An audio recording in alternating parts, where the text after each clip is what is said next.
नमस्कार दोस्तों, स्वागत है आप सभी का। पॉलिटिकल साइंस विषय पर हमारी क्लासेस चल रही है और उसमें हमने एक पार्ट हमने देख लिया है। तो आज हम उसके आगे की बात करेंगे। पिछली क्लास में 33 क्वेश्चन तक हमने बात किया।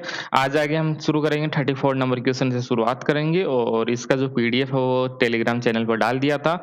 उसका लिंक आपको डिस्क्रिप्शन में मिल जाएगा और साथ में कमेंट में भी पिन कर दिया जाएगा। ओके, तो वहाँ पर आप टेलीग्राम जॉइन कीजिए और वहाँ पर आपको पीडीएफ मिल जाएगा।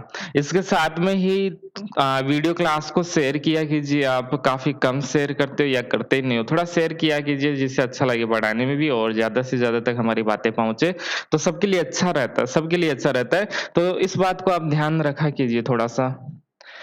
तो इसमें हम बात करें भारत-पाकिस्तान के बीच का जो कश्मीर विवाद है, उसके समाधान के लिए जो सिक्योरिटी काउंसिल है, उसके द्वारा नियुक्त आयोग का सदस्य कौन-सा देश नहीं था? कौन-सा देश नहीं था? ये सभी देश इसमें शामिल थे। थोड़ा-सा कन्फ्यूज़ हो जाओगे, लेकिन ये बात बिल्कुल ठीक है कि यूएसएसआर इसमें शामिल नहीं था। इसमें शामिल नहीं था, आंसर हो जाएगा इसका डी। डी इसका आंसर हो जाएगा। यहाँ पर एक्सप्लेनेशन दिया है, इसको आप पढ़ लेना। ओके, पीडीएफ दिया है तो उसमें आराम से पढ़ लेना। अगला है यहाँ पर अगला यहाँ पर आपके सामने है क्वेश्चन नंबर 35 और इसमें भारत और पाकिस्तान के बीच का जो कॉन्फ्लिक्ट है उसमें पूछा गया है कि सबसे महत्वपूर्ण कौन-सा है? ओके, सबसे ज़्यादा महत्वपूर्ण कौन-सा है? तो इसमें विरुद्ध अंतर क्षेत्रों पर दावा संबंधी समझौता, ये तो समाप्ति हो गया है। ये तो समाप्ति हो गया है। ये अभी समाप्त हो गया था। आपने देखा होगा 100वां कॉन्स्टिट्यूशनल अमेंडमेंट जब हुआ था, ओके, 100 नंबर का जो संविधान संशोधन हुआ था, उसके द्वारा इस प्रकार की जो भी समस्याएँ थी, उनका समाधान कर दिया गया है। ओके, इस प्रकार की जो भी समस्याएँ थी, उसका समाधान यहाँ पर कर दिया गया था और इससे पहले भी आप देखोगे 1974 में एक लैंड बाउंड्री एग्रीमेंट हुआ था 1974 के अंतर्गत और उसके बाद में जैसे ही मोदी सरकार आती है उसमें आप देखोगे उसी समय एक बड़ा निर्णय ये भी लिया गया था कि भारत और बांग्लादेश के बीच में कुछ ऐसे क्षेत्र है जिनको हम एन्क्लेव क्षेत्र कहते हैं, तो उस प्रकार के क्षेत्र है उनका समाधान किया जाए। तो इस प्रकार के क्षेत्र किस प्रकार से होते हैं, जैसे ये अपना इंडिया हो गया, ये बांग्लादेश हो गया। ओके, तो बांग्लादेश के जो कुछ क्षेत्र है वो भारत में थे और भारत के जो कुछ क्षेत्र थे वो यहाँ पर बांग्लादेश के अंदर तो उनकी सीमा के अंतर्गत थे। तो इस प्रकार की बड़ी प्रॉब्लम पहले थी। यहाँ पर बांग्लादेश के हमारे देश के अंतर्गत 51 के आसपास और हमारे उनके 111 क्षेत्र उनके देश के अंतर्गत थे। तो अब इनका सॉल्यूशन कर दिया गया और कहा गया कि जो है वो वहीं पर है, कोई प्रॉब्लम नहीं है और यहाँ पर जो सिटीज़न है, वो किसी भी देश की नागरिकता ले सकते हैं, जैसा चाहे वैसा वो कर सकते हैं। तो इस प्रकार के उनको कुछ अधिकार दिए गए और जो समस्या थी उसका समाधान कर दिया गया है।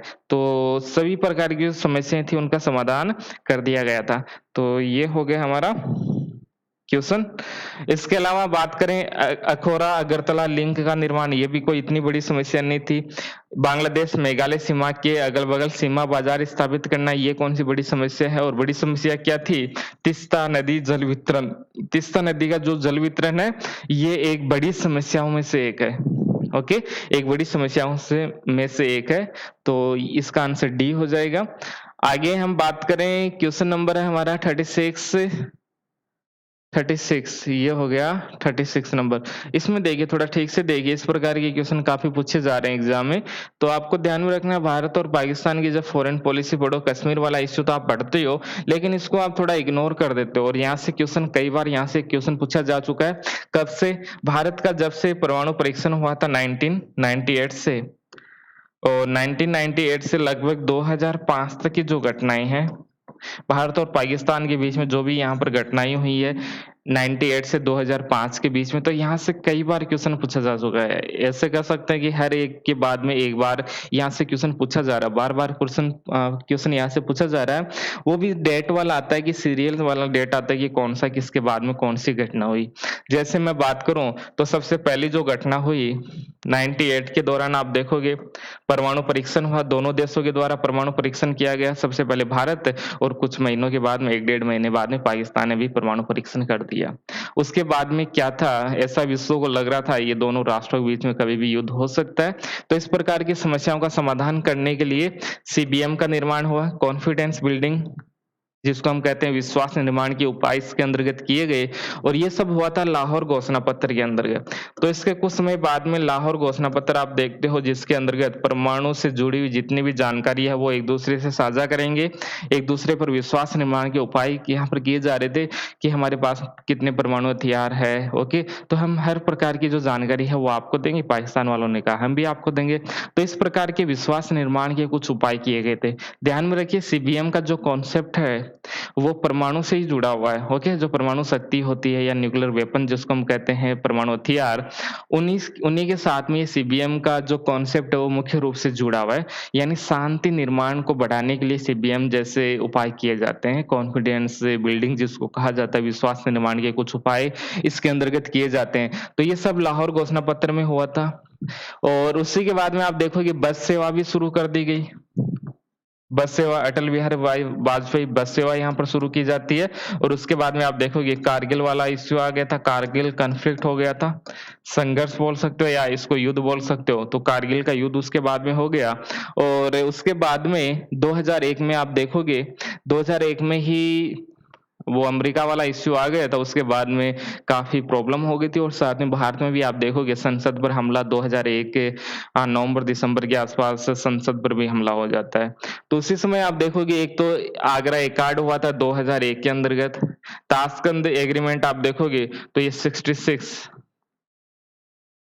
लाहौर लाहौर वाला भी हम देख सकते हैं, ओके। इसी के तुरंत बाद में हुआ था ये हमने जो परमाणु परीक्षण किया उसके बाद में शिमला वाला देखें तो 72 यहाँ पर हो जाएगा, ओके। इस प्रकार से डेट आपको पता होना चाहिए, सभी प्रकार की डेट आपको पता होना चाहिए। और जब हमने बस सेवा बंद कर दिया था, जब संसद पर हमला हुआ तो ये जो बस सेवा चला था 99 वाला इसको हमने बंद कर दिया और उसको एक बार फिर से 2003 में इस बस सेवा को एक बार फिर से हमने शुरू कर दिया। तो इस प्रकार से बहुत सारी घटनाएं 8 से 10 घटनाएं यहाँ पर हुई है, सबको आपको नोट करना है और ध्यान में रखना है, ओके। ये काफी महत्वपूर्ण क्वेश्चन यहाँ से पूछा जा रहा है, बहुत बार यहाँ से क्वेश्चन पूछा जा रहा है, तो इसको थोड़ा सा ठीक से आपको पढ़ना है। तो ये हो गया हमारा, ये क्वेश्चन हो जाएगा, अब आप मिला लेना, ओके। ये काम तो आप कर ही लोगे, इससे आप आराम से इस क्वेश्चन को कर सकते हो। अगली हम बात करें 36 हो गया और अगला क्वेश्चन है 37 नंबर। 37 नंबर क्वेश्चन, भारत की विदेश नीति को निम्नलिखित में से कौन सा राज्य सबसे कम प्रभावित करता है? तो ये सीधी सी बात है, कौन सा राज्य सबसे कम प्रभावित करेगा? सबसे ज्यादा वही राज्य प्रभावित करेगा जिसकी सीमाएं बॉर्डर के साथ में लगी हुई है, ओके। जिसकी सीमाएं बॉर्डर के साथ में लगी हुई, जैसे जम्मू कश्मीर, ये सबसे ज्यादा प्रभावित करेगा। पश्चिम बंगाल वाला करता ही है, बांग्लादेश इश्यू के साथ में आप देख सकते हो पश्चिम बंगाल को भी, ओके। पानी वाली समस्या बनी रहती है, तीस्ता नदी वाला अभी हमने देखा और भी बहुत सारा पानी की समस्या यहाँ पर बनी है, जल बंटवारे को लेकर भी समस्या यहाँ पर बनी है। तमिलनाडु की मैंने बात किया है, श्रीलंका वाला इश्यू लीटे के साथ में तमिल लोग श्रीलंका के अंतर्गत रहते हैं और कभी वो हमारे वाले को पकड़ लेते हैं, कभी हम उनको पकड़ लेते हैं, उनके जो मछुआरे होते हैं। तो यहाँ पर भी बहुत सारी समस्याएं बनी हुई है तमिलनाडु के साथ भी। इसके अलावा मध्य प्रदेश तो एक काफी अंदर हो जाता है, तो इसकी तो कोई प्रॉब्लम नहीं है, इसका तो आप पढ़ते भी नहीं होगी इन्होंने ऐसा कुछ किया है। लेकिन यहाँ पर आप देखोगे तमिलनाडु के अंतर्गत जयललिता और करुणानिधि एक समय थे, जो इनकी पॉलिटिक्स का बेस भी एक तमिल इश्यू बड़ा बेस होता था। पश्चिम बंगाल वाला भी आप देख सकते हो और जम्मू कश्मीर वाला भी आप देख सकते हो, ये तो है ही है। तो ये सभी देश पे महत्वपूर्ण है और यहाँ पर मध्य प्रदेश यहाँ पर विदेश नीति को प्रभावित नहीं करता है। अगला क्वेश्चन है हमारा क्वेश्चन नंबर 38 नंबर क्वेश्चन आ गया है आपके सामने। ये आया है 2014 के अंतर्गत, यूजीसी नेट के अंतर्गत ये क्वेश्चन आ चुका है और यहाँ पर लिखा है भारत दक्षिण एशिया में सकारात्मक असमरूपता का अनुसरण कर रहा है और यहाँ पर लिखा है भारत को चीन पाकिस्तान एकजुटता द्वारा सामरिक रूप से निरोधित रखा जा रहा है। इस प्रकार के क्वेश्चन यदि एग्जाम में पूछा जाते हैं तो उसको करने का सबसे अच्छा तरीका यही है कि दोनों को आप एक स्टेटमेंट मान लीजिए, ओके। दोनों को देखिए कि दोनों में कोई गलत तो नहीं है। पहला काम क्या है आपका, पहले आपको ये चेक करना है कि इनमें से कोई गलत तो नहीं है, ओके। तो सबसे पहले आप पढ़ोगे कि भारत दक्षिण एशिया में सकारात्मक असमरूपता का अनुसरण कर रहा है। सकारात्मक असमरूपता आप देखोगे गुजराल सिद्धांत 97, ओके, इंदर कुमार गुजराल के द्वारा जब इस प्रकार की एक विदेश नीति को फॉलो किया जाता है जिसमें पड़ोसी राष्ट्रों के साथ में अच्छे संबंधों की बात की जाती है और ये भी कहा कि पड़ोसी राष्ट्रों से हम ज़्यादा उम्मीद नहीं करते हैं कि हम उनके लिए जितना करेंगे उतना ही वो हमारे लिए भी करें। ओके, हम उनके लिए काम करेंगे, काफ़ी ज़्यादा हम उनकी हेल्प करेंगे जो हमारे पड़ोसी राष्ट्र है। ओके, तो इस प्रकार की एक नीति गुजराल सिद्धांत के रूप में आपको देखने को मिलता है। तो इसमें क्या होता है, सकारात्मक असमरूपता का अनुसरण किया जाता है। असमरूपता का यहाँ पर अनुसरण किया जाता है गुजराल सिद्धांत में। तो ये बिल्कुल ठीक है, भारत दक्षिण एशिया में इसको फॉलो कर रहा है। और सेकंड, तो ये स्टेटमेंट ठीक हो जाएगा। तो आपको पहले ये देखना है कि स्टेटमेंट ठीक है कि नहीं। ये ठीक है, बिल्कुल कोई समस्या नहीं है। भारत को चीन पाकिस्तान एकजुटता द्वारा सामरिक रूप से स्ट्रेटेजिक, ओके, यहाँ पर निरोधित रखा जा रहा है, इसको कमजोर करने का प्रयास किया जा रहा है, अलग करने का प्रयास किया जा रहा है, इसको इसकी पावर को कम करने का प्रयास किया जा रहा है। तो चीन और पाकिस्तान एकजुटता द्वारा बिल्कुल ऐसा ही हो रहा है, बिल्कुल ऐसा ही हो रहा है। तो ये स्टेटमेंट भी हमारा बिल्कुल ठीक है। ओके, अब हमारा काम क्या हो गया, यहाँ पर ये दो तो हट ही गए, ए सत्य है परंतु आर असत्य है। यदि केवल यही स्टेटमेंट सही होता तो हम कह देते कि ए सत्य है परंतु आर असत्य है। यदि ये स्टेटमेंट बिल्कुल ठीक होता या ये गलत होता और ऊपर वाला सही होता तो हम डी लगा देते। लेकिन अब हमारे पास में दो ऑप्शन है जो कि सबसे ज्यादा कंफ्यूज करते हैं स्टूडेंट्स अपने मन से ही। ऐसे कभी तो ए लगा देते हैं, कभी बी लगा देते हैं, जैसे उनको अच्छा लगता है। यदि समझ में नहीं आता है तो लगभग जहां तक मुझे पता है ए ही आंसर लगाते हैं। और वो कभी कभी क्या बहुत बार सही भी होता है। लेकिन इसको देख लीजिए करते हैं कैसे हैं, करते कैसे हैं वो तो बाद की बातें हो गई। तो यहाँ पर ए और आर दोनों सत्य हैं, ए और आर दोनों सत्य हैं, बिल्कुल ठीक है। और यहाँ पर लिखा है आर ए की सही व्याख्या है, आर ए की सही व्याख्या है।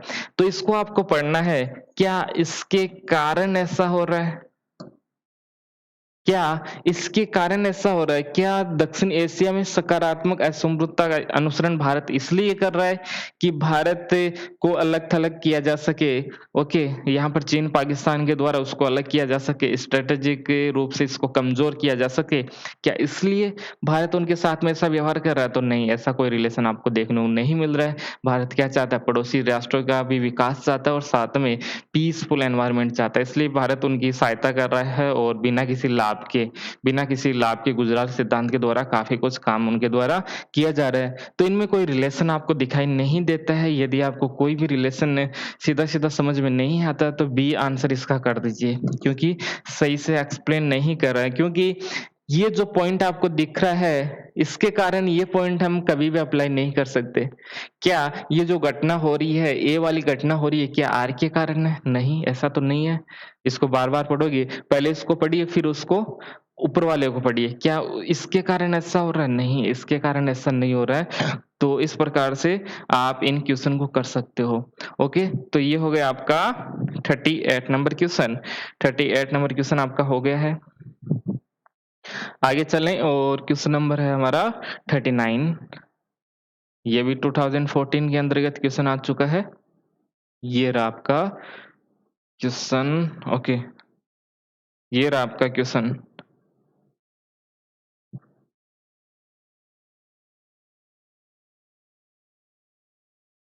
ओके, तो पीडीएफ में देख लेना और कोई समस्या नहीं है। इसमें लिखा है कि नेहरू के भारत को एशिया में अपनी वैध भूमिका अदा करने से रोकने वाले कारक और शक्ति या तो एक सीमा तक कम हो गए हैं या पुनः पुनः परिभाषित किए गए हैं। तो क्या ये स्टेटमेंट आपको ठीक दिखाई दे रहा है 39 के अंतर्गत? 39 के अंतर्गत ये क्या सही दिखाई दे रहा है कि नेहरू के भारत को एशिया में अपनी वैध भूमिका अदा करने से रोकने वाले कारक कारक और शक्तियां या तो एक सीमा तक कम हो गए हैं या पुनः परिभाषित किए गए हैं। दूसरा है अपने राष्ट्रीय हितों को पूरा करने की कोशिश करने के लिए शीत युद्ध का अंत और भारत के लिए सामरिक जगत का विस्तार व्यापक हो गया है, व्यापक हो गया। तो ये बिल्कुल ठीक लग रहा है, बिल्कुल ठीक स्टेटमेंट भी दोनों जो स्टेटमेंट है वो भी बिल्कुल ठीक है। इसको थोड़ा समझ लीजिए एकदम ठीक है, आराम से समझ में आ जाएगा। और नीचे वाले का जो जो कारण दे रखा है वो नीचे नीचे जो ऊपर है वो इसलिए हो रहा है कि नीचे जो आपको रीज़न दिखाई दे रहा है ये बिल्कुल ठीक रीज़न है कि अपने राष्ट्रीय हितों को पूरा करने की कोशिश करने के लिए शीत युद्ध का अंत और भारत के लिए सामरिक जगह का विस्तार व्यापक हो गया है, काफ़ी व्यापक हो गया है। तो इसका जो आंसर है वो 39 के अंतर्गत ए हो जाएगा। नीचे एक्सप्लेनेशन दिया है उसको एक बार पढ़ लेना, आराम से ये क्वेश्चन हो जाएगा। 39 नंबर हो गया और अगला क्वेश्चन हमारा 40 नंबर। 40 नंबर क्वेश्चन ये रहा। ओके, तो ये रहा क्वेश्चन 40 नंबर।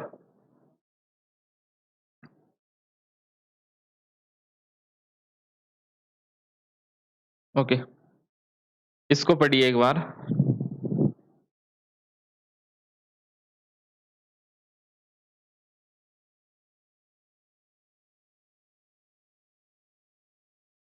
इस क्वेश्चन को देख लीजिए।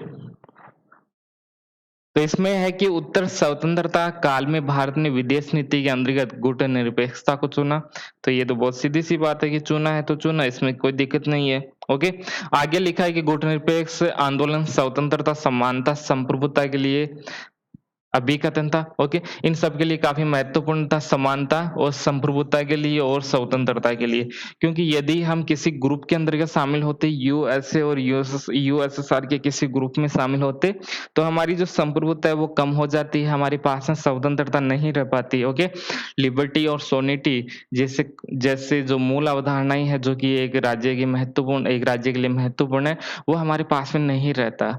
इसलिए ये बिल्कुल ठीक है। और ऊपर वाला, उत्तर स्वतंत्रता काल में भारत ने विदेश नीति के अंतर्गत गुटनिरपेक्षता को चुना। क्यों चुना? इसलिए चुना। क्यों चुना? इसलिए चुना। बिल्कुल ठीक है, बिल्कुल एकदम ठीक से रिलेशन आपको दिखाई दे रहा है। आंसर क्या हो जाएगा? ए। ए इसका आंसर हो जाएगा। चलो आगे चलते हैं और क्वेश्चन नंबर है 41। 41 में पूछा गया कि कौन सा एक देश बिम्स्टेक जो 1997 में प्रारंभ हुआ का सदस्य नहीं है, का सदस्य नहीं है। तो इसको देख लीजिए, थोड़ा सा ठीक से इसको देख लीजिए।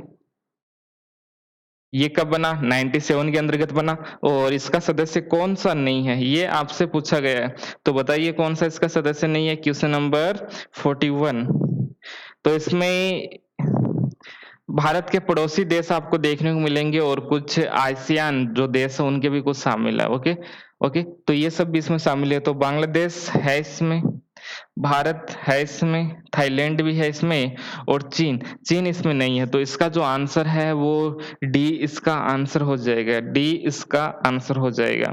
तो इसका निर्माण कब हुआ था? 1997 के अंतर्गत बैंकॉक घोषणा पत्र, नोट कीजिए, बैंकॉक घोषणा पत्र के द्वारा इसका निर्माण किया गया था। कौन सा घोषणा पत्र? बैंकॉक घोषणा पत्र के द्वारा इसका निर्माण किया गया था। और यहाँ पर BIMSTEC, BIMST, BIMST,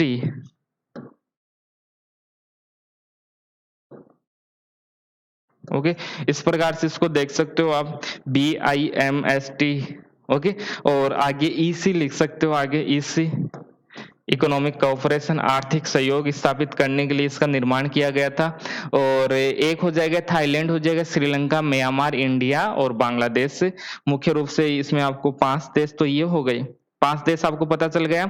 Myanmar, India, sorry, Bangladesh हो गया, इंडिया, म्यांमार, श्रीलंका और थाईलैंड। बी से बांग्लादेश, आई से इंडिया, एम से म्यांमार और BIMS टी श्रीलंका और थाईलैंड। और 2004 के अंतर्गत, 2004 के अंतर्गत इसमें 2 देश और शामिल हुए जिसमें नेपाल और भूटान का हम नाम लिख सकते हैं। ओके, तो इस रूप में इसके कितने मेंबर हो गए? टोटल 7 मेंबर इसके अंतर्गत हो गए। काम क्या है? काम यही है आपस में मिलकर कैसे आर्थिक सहयोग को ज्यादा से ज्यादा बढ़ाएं, कैसे आपस में मिलकर आर्थिक सहयोग को ज्यादा से ज्यादा बढ़ाएं। तो ये सब काम इसके द्वारा किया जाता है। तो ये आपको ध्यान में रखना है, ये आपको ध्यान में रखना है। तो इतना तो हो गया ये। आगे चलते हैं क्वेश्चन नंबर 42 की तरफ, इसको देख लेना और काफी महत्वपूर्ण है ये भी। क्वेश्चन है अगला 42, किसने गुट निरपेक्षता की एक स्वार्थी नीति के रूप में आलोचना की है? किसने की है? किसने की है? ये मैंने बताया था पिछले कुछ दिनों मैंने पहले भी एक क्वेश्चन सीरीज चलाई थी जिसमें 17 वीडियो है, वो भी आपको लिंक मिल जाएगा नीचे डिस्क्रिप्शन में, वो आपको लिंक मिल जाएगा, उसको आप देख लेना। 17 वीडियो है, ओके।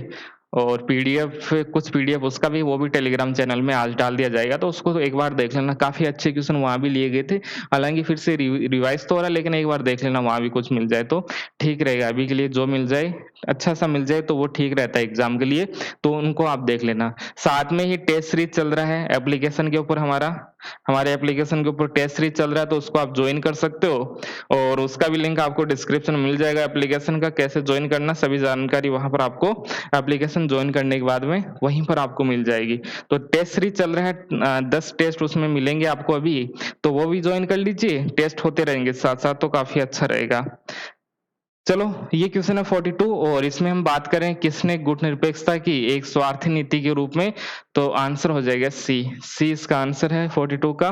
43, आर्थिक कूटनीति को इस रूप में भी जाना जाता है, आर्थिक कूटनीति, तो इसमें 43 के अंतर्गत हो जाएगा विकास की कूटनीति, डी इसका आंसर हो जाएगा। ओके, डी इसका आंसर हो जाएगा इसमें 43 के अंतर्गत। 44 नंबर क्वेश्चन है इसमें, और निम्नलिखित में से कौन सा देश अव्यक्त परमाणु क्षमता का उदाहरण है? ओके, जिनके पास में परमाणु क्षमता नहीं है, ऐसे आप बोल सकते हो, जैसे भारत के पास में है, चीन के पास में है ही, उत्तरी कोरिया के पास में है ही, यहाँ पर इजराइल आता है तो उसके पास भी है ही शक्ति, तो इनके पास में है परमाणु शक्ति, लेकिन जापान के पास में नहीं है। जापान के पास में परमाणु शक्ति नहीं है, तो इसका आंसर बी हो जाएगा। काफी आसान सा है, फैक्ट है, और सिंपल सा क्वेश्चन है, इसमें तो कुछ बताने वाला है नहीं। 44 क्वेश्चन, और आगे हम बात करें 45 नंबर क्वेश्चन हमारा है, ये रहा 45 नंबर क्वेश्चन।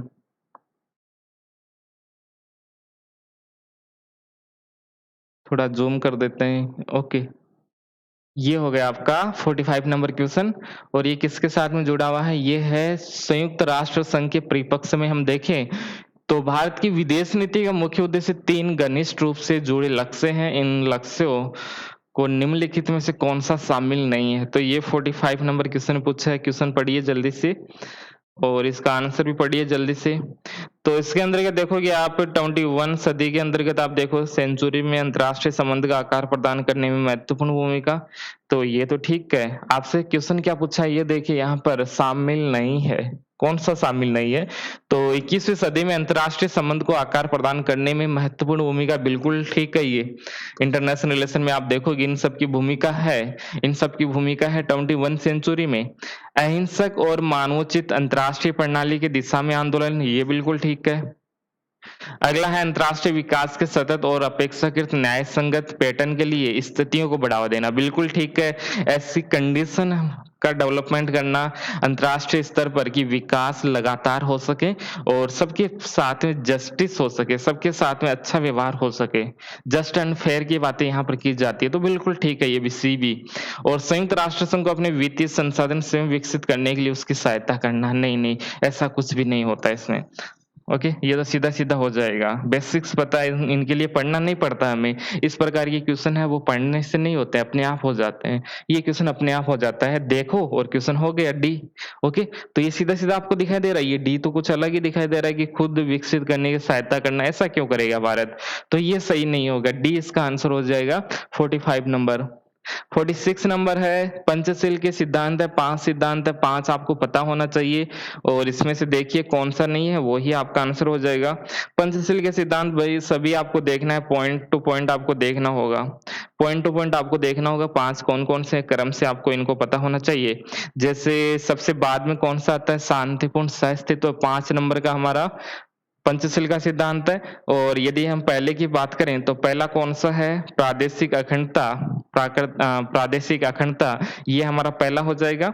सेकंड नंबर हो जाएगा अनाक्रमण करना, हो गया, दूसरे पर आक्रमण नहीं करना, और एक दूसरे के आंतरिक मामलों में इंटरफेयर नहीं करना, और समानता एवं पारस्परिक लाभ। इस प्रकार से आप देखोगे 5 हमारे पंचशील के सिद्धांत है, और ये कहाँ से लिए गए हैं, बौद्ध धर्म से लिए गए हैं। बौद्ध धर्म से इस प्रकार के सिद्धांत लिए गए हैं, क्योंकि वो भी अहिंसक अहिंसा की बात करता है और पंचशील सिद्धांत पे अहिंसा की बात करता है, शांतिपूर्ण रहने की बात करता है। आप अपने में खुश रहिए, हम अपने में खुश रहिए, कोई एक दूसरे में इंटरफेयर नहीं करेगा, ओके। तो इस प्रकार की बातें इसमें की जाती है, लेकिन ये कहाँ से आया गया? बी नंबर पॉइंट इसमें, परमाणु हथियारों का विकास नहीं करना। ये तो ऐसा कोई पॉइंट इसमें है ही नहीं, ऐसा पॉइंट तो इसमें है ही नहीं, तो 46 का आंसर हो जाएगा बी। अगला है 47 नंबर, 1 2 3, इसकी हमने बात कर लिया। 1 2 3 एग्रीमेंट की हमने बात किया। भारत और अमेरिका कहाँ पर? इसमें संयुक्त राज्य अमेरिका और भारत, ई इसका आंसर हो जाएगा 47 नंबर। और अगला क्वेश्चन है हमारा 48 नंबर, किस प्रधानमंत्री के कार्यकाल में लो ईस्ट पॉलिसी जैसी विदेश नीति के पहल की शुरुआत हुई थी? लो ईस्ट, ई इसका आंसर हो जाएगा नरसिम्हा राव गवर्नमेंट, ओके। तो इसका आंसर यही हो जाएगा, बिल्कुल ठीक है। 48 नंबर जो क्वेश्चन है उसका आंसर आप कर सकते हो, काफी आसान है। तो इसका आंसर पता चल गया आपको, ई, पीवी नरसिम्हा राव के समय इस प्रकार की शुरुआत होती है। तो आप देखोगे जो हमारे दक्षिण के राष्ट्र है और दक्षिण पूर्व एशिया के जो राष्ट्र है उनके साथ में हम किस प्रकार से अच्छे रिलेशन बना सकते हैं, इन सब के बारे में यहाँ पर बातचीत शुरू होती है। और कहा गया है कि लुक ईस्ट, ईस्ट की तरफ देखो, ओके, ईस्ट की तरफ यहाँ पर बात देखने की, यानी जो आसियान देश है, इनके आसपास जो भी देश है उनकी तरफ भी आप देखिए, वहां भी कुछ देश रहते हैं जो आपने नजरअंदाज किया है। क्योंकि आप देखोगे यहाँ पर कई सारे देश है आसियान के देश, जैसे ये भारत हो गया, यहाँ पर कई सारे आसियान के देश है, ओके। इतना तो नहीं है, कम कर दीजिए, लेकिन है बीच बीच में पानी भरा इनके, ओके। तो ये आसियान के देश हो गए। तो आप देखिए ईस्ट की तरफ आपको देखना है, लुक ईस्ट आपको देखना है, क्योंकि इससे पहले यहाँ पर अधिकतर जो देश थे वो किसके साथ में जुड़े हुए थे? अमेरिका के साथ में। लेकिन लाओस, कंबोडिया और वियतनाम, तीन ऐसे देश थे, लाओस, कंबोडिया और वियतनाम, ऐसे तीन देश थे जिनका संबंध यूएसएसआर के साथ में था। लाओस, कंबोडिया और वियतनाम, तीन ऐसे देश थे जिनका संबंध यूएसएसआर की तरफ था, क्योंकि वहां पर साम्यवादी जो पार्टी थी, कम्युनिस्ट जो पार्टी थी, वो पावरफुल थी और सत्ता में काफी समय वहां पर रही थी। इन तीन देशों के अंदर के लाओस, वियतनाम और कंबोडिया। वियतनाम का तो सबको पता ही है कि अमेरिका वहां पर हमला ये सब करता है, क्यों करता है, ये सब एक बड़ी कहानी है। 1975 में वापस वो चला जाता है, 1954 में फ्रांस वहां से जाता है, फिर अमेरिका आता है और वहां पर एक लंबा कन्फ्लिक्ट चलता है, एक बड़ा युद्ध वहां पर लंबे समय तक चलता है।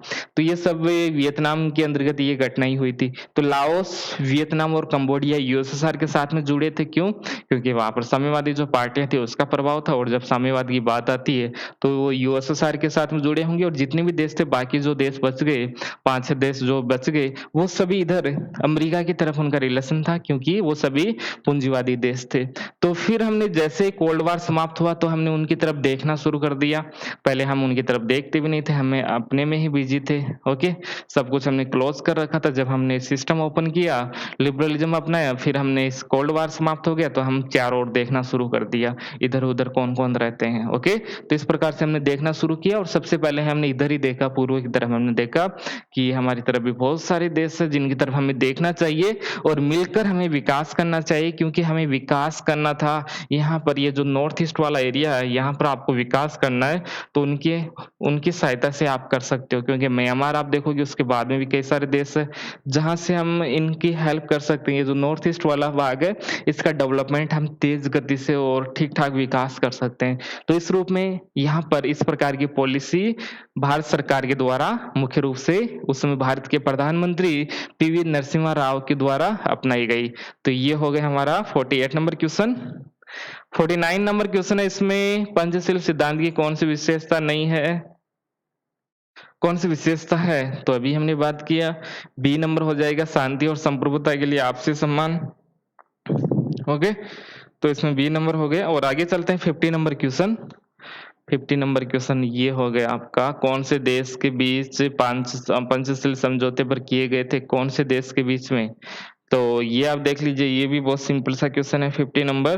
तो इसमें श्रीलंका और चीन, श्रीलंका और चीन, कौन से देशों के बीच पंचशील समझौते पर हस्ताक्षर किए गए थे? कौन से देशों? तो यहाँ पर दो देश आपको मिलेंगे, श्रीलंका, और श्रीलंका के साथ में ही यहाँ पर आपको, सॉरी, श्रीलंका, चीन कहाँ से आ गया? ऑप्शन नंबर कहाँ गया, चीन वाला, ये रहा, ओके ओके ओके। तो भारत और चीन वाला ऑप्शन यहाँ पर ठीक हो जाएगा। भारत और चीन यहाँ पर पंचशील समझौता यहाँ पर हस्ताक्षर हुआ था, समय था 54 का वो समय था। आगे बात करें, और इससे पहले क्या हुआ था, 54 के कुछ समय पहले ही तिब्बत को लेके भारत ने कहा कि ठीक है ये आप ही का क्षेत्र है, हम सहमति देते हैं। जब भारत की तरफ से इस प्रकार का प्रयास किया गया तो यहाँ पर पंचशील समझौता आगे बढ़ता है। आगे बात करें 51 नंबर क्वेश्चन, और यहाँ पर इकोनॉमी की बात की जा रही है, unit number 8 number unit, okay. तो यहाँ पर कहा जा रहा है 8 और 10 से दोनों हो जाएगा। निश्चित अवधि के लिए लंबी योजनाएं तैयार करने की सुविधा, जैसे कि अतीत की भारतीय पंचवर्षीय योजना किस प्रकार की अर्थव्यवस्था का उदाहरण, किस प्रकार की? तो एक होता है न्यू लिबरल, जहां पर मार्केट में इंटरफेयर होता ही नहीं है, जहां पर मार्केट में इंटरफेयर होता ही नहीं है, सरकार कुछ नहीं करती, केवल सुरक्षा से जुड़े हुए काम करती है। डिसेंट्रलाइज्ड, एक होता है डिमांड इकोनॉमी, और एक होता है क्लासिकल इकोनॉमी। आप देख सकते हो जो पहले से चला आ रहा था, पहले जैसा होता था वैसा। लेकिन यहाँ यदि आप पंचवर्षीय योजनाओं के साथ में जोड़ के देखोगे तो यहाँ पर आ जाएगा कंट्रोल इकोनॉमी या मिक्स्ड इकोनॉमी, कंट्रोल इकोनॉमी या मिक्स्ड इकोनॉमी। तो मुख्य रूप से जो अर्थव्यवस्थाएं होती है, 3 प्रकार की अर्थव्यवस्थाएं होती है। पहला यहाँ पर दे रखा है पूंजीवादी अर्थव्यवस्था, पूंजीवादी अर्थव्यवस्था जहां पर मार्केट को फ्री कर दिया जाता है, सरकार के द्वारा कम से कम इंटरफेयर किया जाता है, जिसको हम न्यू लिबरल पॉलिसी हम कहते हैं। 79 में इस प्रकार की पॉलिसी अमेरिका और ब्रिटेन में मार्गरेट थैचर और रीगन के द्वारा इस प्रकार की पॉलिसी को अप्लाई किया जाता है, न्यू लिबरल पॉलिसी। एक होता है समाजवादी अर्थव्यवस्था, तो इस प्रकार की अर्थव्यवस्था आपको यूएसएसआर के अंतर्गत देखने को मिलता है, जहां पर नियंत्रण, कंट्रोल, पूरी तरह कंट्रोल कर लिया जाता है अर्थव्यवस्था के ऊपर, सरकार के द्वारा जो भी करता है सरकार ही करता है। एक होता है मिक्स्ड या कंट्रोल इकोनॉमी, तो यहाँ पर दोनों मिलजुल कर काम करते हैं, जो निजी क्षेत्र है और जो सार्वजनिक क्षेत्र है, सरकार और जो आम जनता है, निजी जो क्षेत्र है, वो सभी मिलजुल कर काम करते हैं। कुछ काम सरकार के द्वारा किया जाता है, कुछ काम जो निजी कंपनियां होती हैं, प्राइवेट सेक्टर जिसको हम कहते हैं, उनके द्वारा किया जाता है। तो ये सब काम यहाँ पर होता है मिलजुल कर। जब बात की जाती है तो वहां पर हम बात करते हैं मिक्स्ड इकोनॉमी की, इसी को कंट्रोल इकोनॉमी भी हम कहते हैं। तो इसका आंसर यही होगा, पंचवर्षीय योजनाएं आई तो यहाँ पर नियंत्रित अर्थव्यवस्था हो जाएगा या मिश्रित अर्थव्यवस्था हमारा आंसर हो जाएगा। क्वेश्चन 51 तक हो गया है, और क्वेश्चन नंबर 52 ये रहा। 52 नंबर क्वेश्चन, विदेश नीति की सच्ची विशेषता का प्रतिनिधित्व नहीं करता है। 52 नंबर देख लीजिए क्वेश्चन को, 52 नंबर क्वेश्चन।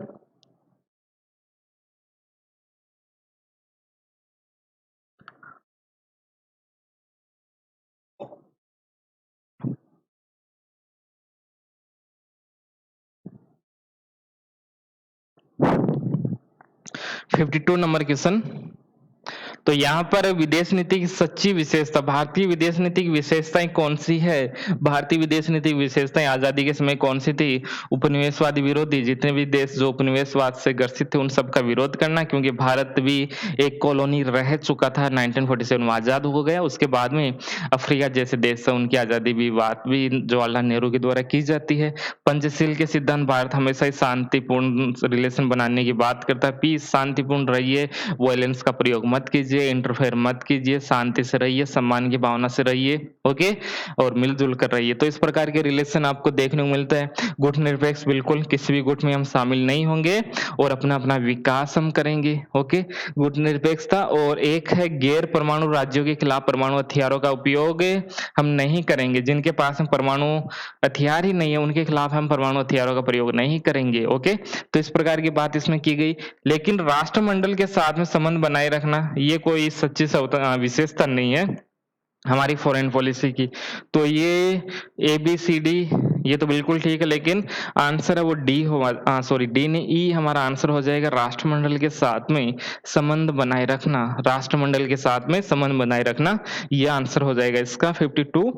53 नंबर क्वेश्चन है यहाँ पर, थोड़ा ठीक से देखिए इसको।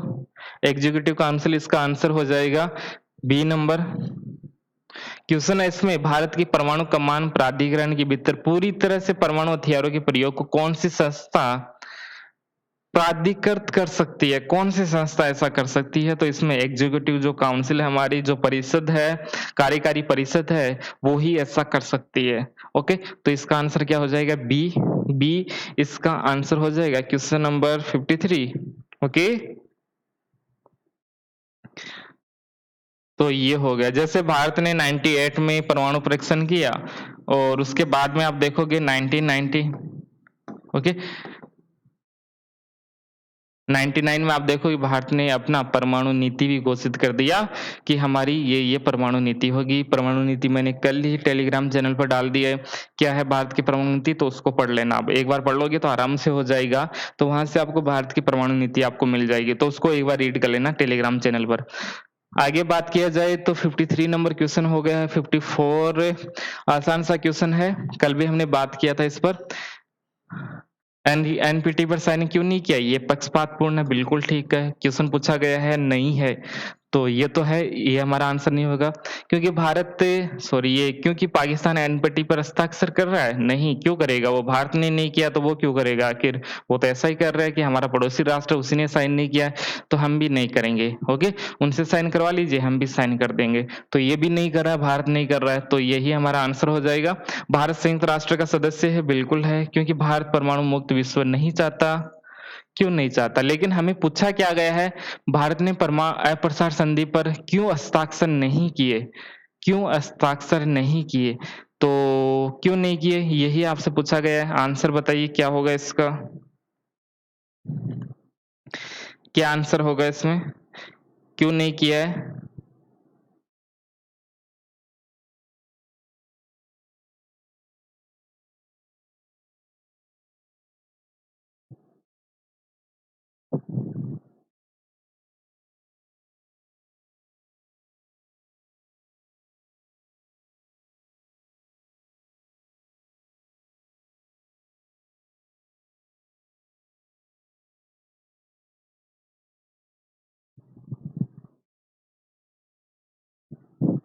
ये हो जाएगा आराम से, कर लोगे आप।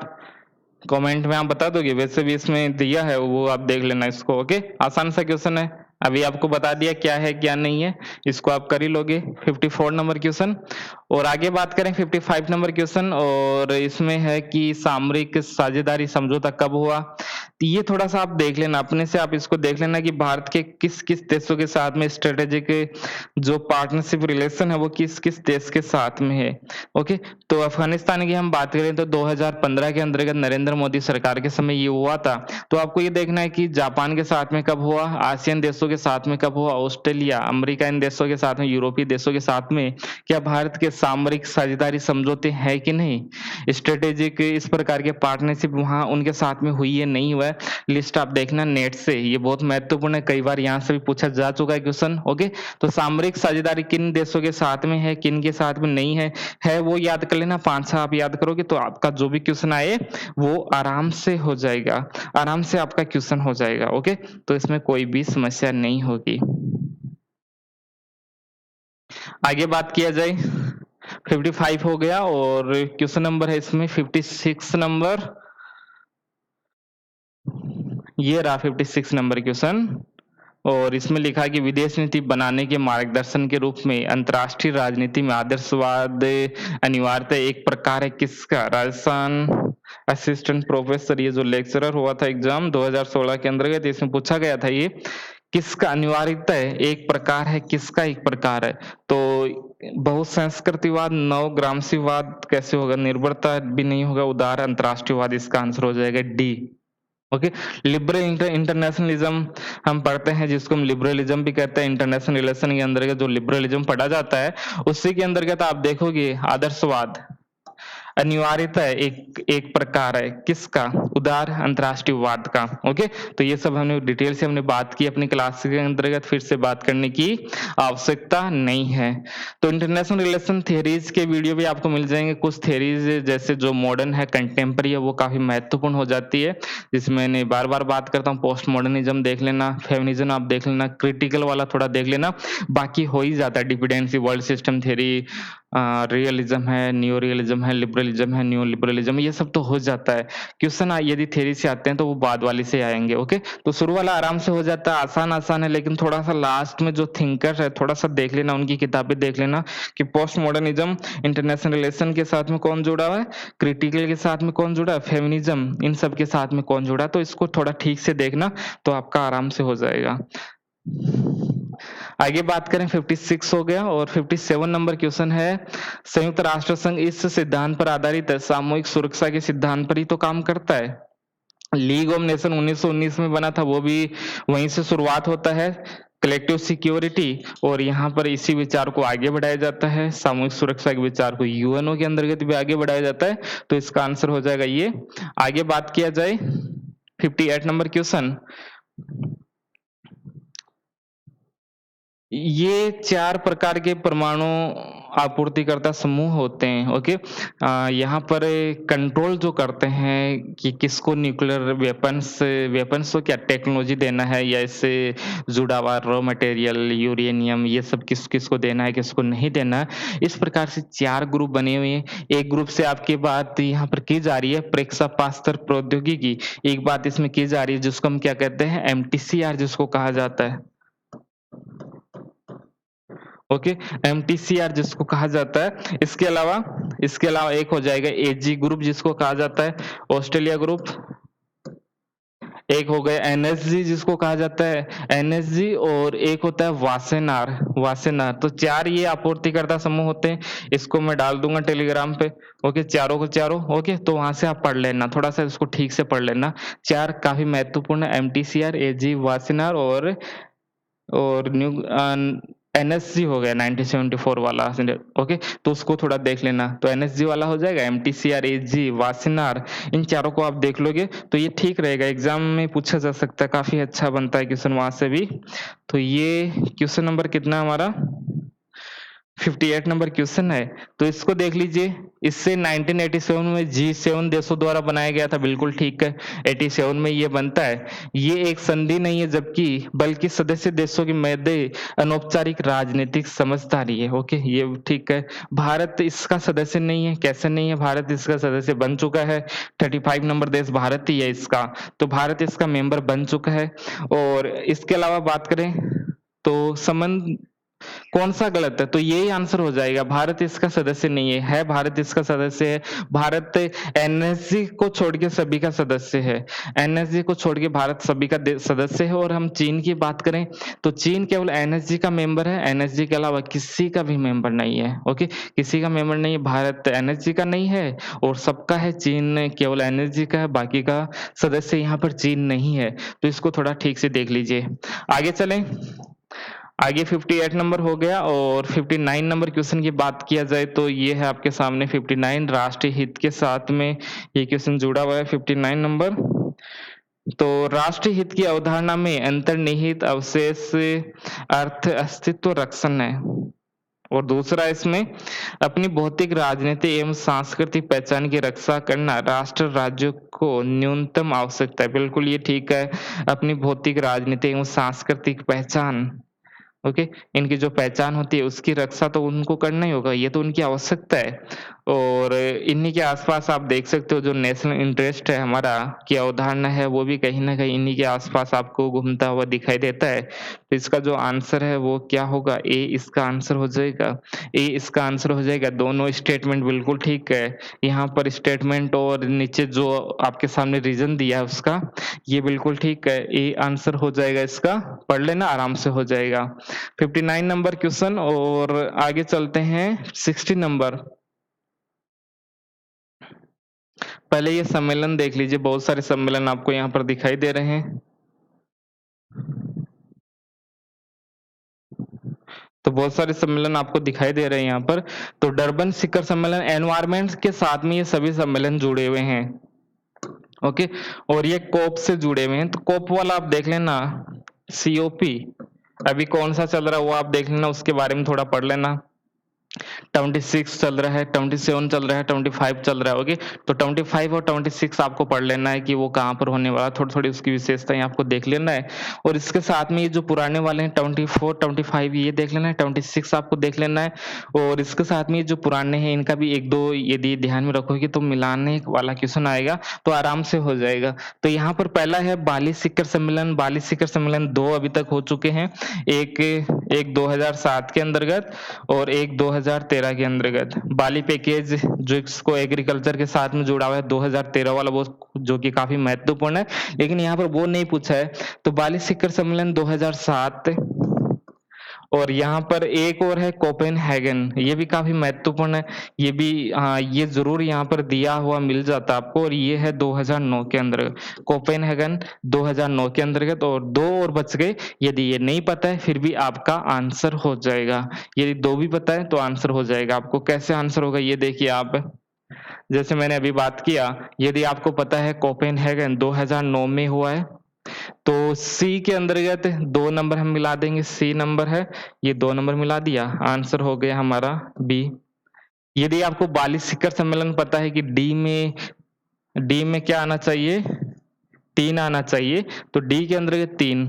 ऐसे यहाँ पर तो आप 50-50 में चले जाओगे, लेकिन फिर भी आप कर लोगे इसको, ओके। तो इस प्रकार से 2 भी आपको पता रहता है तो आप आराम से कर लोगे। जैसे 2001 के अंतर्गत दोहा वाला है, ये आप ध्यान में रख लेना। 2012 का महत्वपूर्ण है। और वर्तमान के अंतर्गत आप देखो ये वो 24, 25, 26 आप देख लेना। पेरिस सम्मेलन वाला कौन सा, वो आप देख लेना। और साथ में ही 2013 बाली सम्मेलन है, वो काफी महत्वपूर्ण है। तो इतना आप देख लोगे, तो यदि यहाँ से कोई मिलाने वाला क्वेश्चन आता है कि कौन सा कब हुआ, तो आप कर लोगे, वो आप कर लोगे, आराम से कर लोगे, ओके। तो ये हो गया हमारा क्वेश्चन नंबर 60। तो अभी के लिए इतना बहुत है, अगली क्लास में करते हैं, कुछ और हम करते हैं। अभी के लिए इतना काफी है। जो बताया जा रहा है उसको ध्यान में रखना है, और जो आपको पढ़ने के लिए बोला जा रहा है उसको भी पढ़ा कीजिए। आप पीडीएफ मिल जाएगा आपको, शेयर थोड़ा कीजिए वीडियो को, ओके। ज्यादा लोगों तक पहुंचे तो अच्छा रहता है, ओके। तो बस मिलते हैं अगली क्लास में।